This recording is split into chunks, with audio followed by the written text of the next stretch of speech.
Ladies and gentlemen, this is proof anything can happen in the World Wrestling Federation. It's pretty much a tradition that every year in January, I sit back and rewatch one of my favorite pay-per-views of all time, the WWF Royal Rumble 2000. Literally one of the best shows from top to bottom, aside from that poorly aged bikini contest segment. But one of my personal favorite matches of all time is on this show. Without a doubt, the single greatest street fight in WWE history. Triple H versus Cactus Jack for the WWF Championship. You're damn right I'm excited about this episode.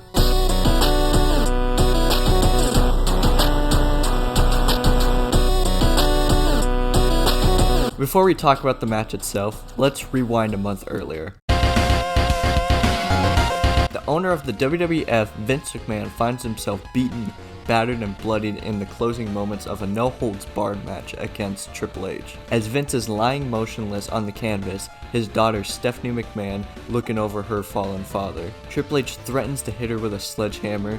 She then stands up, they kiss, and she aligns herself with Triple H and got married as a part of a huge power grab from Vince McMahon. And now with the owner of the WWF out of the picture, these two are free to do whatever they want and proceed to make everyone's lives a living hell, ushering in the McMahon-Helmsley era.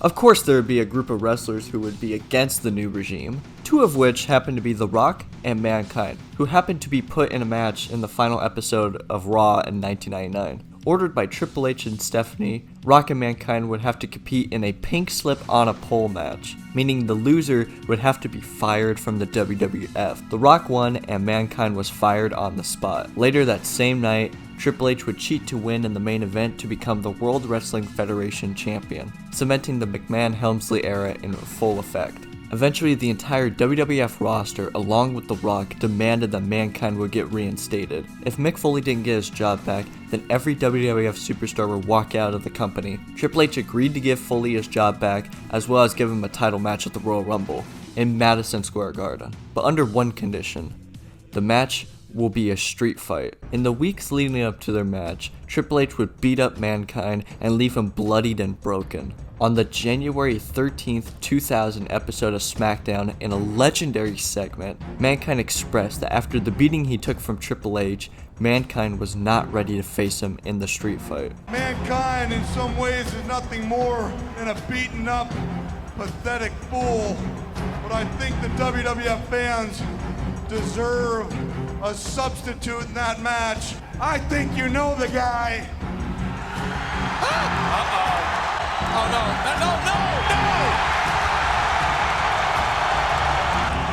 His name is Cactus Jack. Cactus Jack, being Mick Foley's darkest persona, is ready to face Triple H in the street fight. The match would be built as Triple H versus Cactus Jack at the Royal Rumble.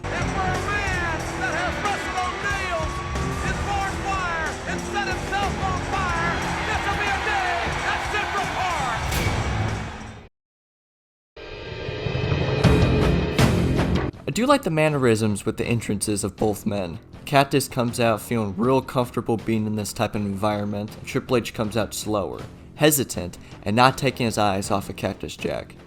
The bell rings and Cactus is all punches. Triple H tries sliding out of the ring, that's exactly where Cactus wants him. But this doesn't mean Triple H can't get dirty as well. Triple H grabs a chair and dares Cactus to come into the ring. Cactus gets hit with the chair, but it's not enough to keep him down. This is Cactus Jack's environment. These are Cactus Jack's rules. This is Cactus Jack's arena. They fight amongst the New York crowd and return to the alleyway. Cactus Jack piles some wooden pallets on one another and suplexes Triple H on them.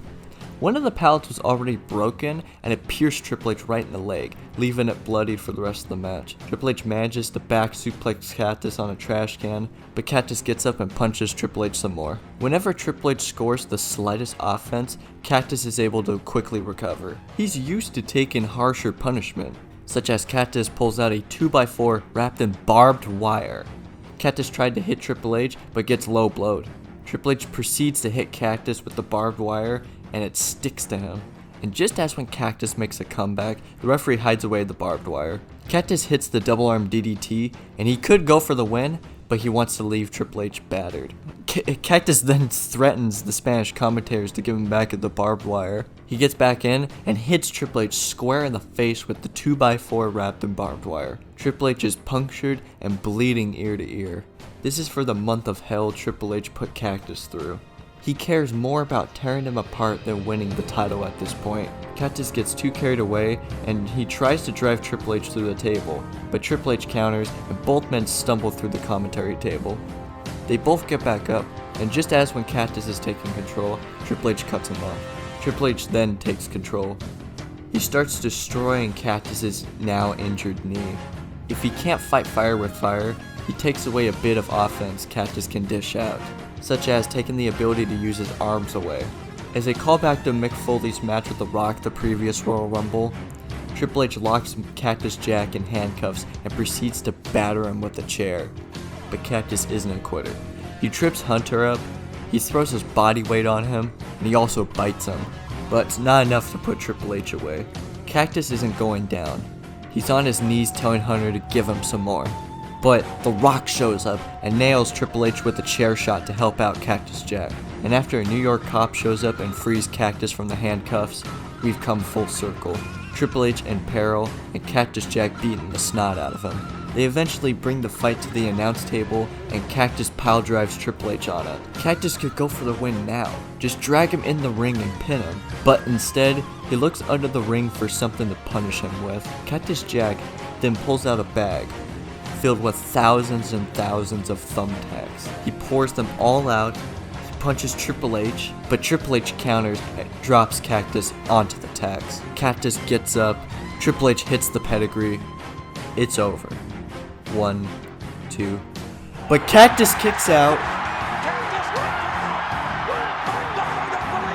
and the place damn near explodes. Cactus Jack isn't going to quit that easily. He gets up, and Triple H hits another pedigree, this time on the thumbtacks. 1, 2, 3. It's finally over. Triple H beats Cactus in his own environment. Triple H may still be the champion, but he is a changed man after this match. To this day, it is still one of the most violent championship matches of all time. After the match, Triple H would be stretchered out, but Cactus Jack gets back up and proceeds to beat up Triple H some more. He hits him with one final shot to the head with the barbed wire. Cactus Jack lost the match, but he's still the one walking out of Madison Square Garden on his own.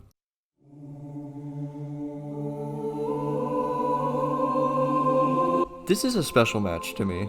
I just simply love everything about this match. The intro video package at the start does a really great job telling the story and putting over Cactus Jack as a dangerous opponent towards Triple H. I love the match story too, being as this is not the type of environment he's used to up to this point, but if he wanted to win, he had to get as ruthless as Cactus Jack is. Because of that, they both took each other to the limit. Absolutely amazing stuff with some memorable moments throughout. Not to mention one of the greatest finishes to a match I've ever seen. This is from the year 2000 and it still holds up 23 years later.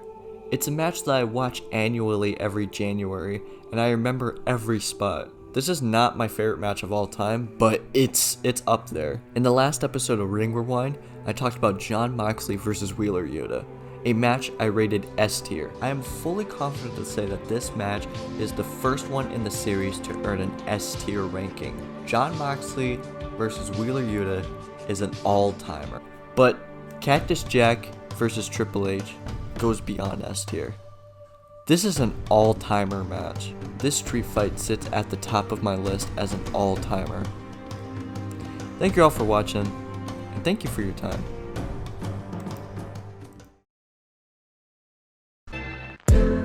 There be rain, and there was rain. Let there be rain, and there was rain. Me.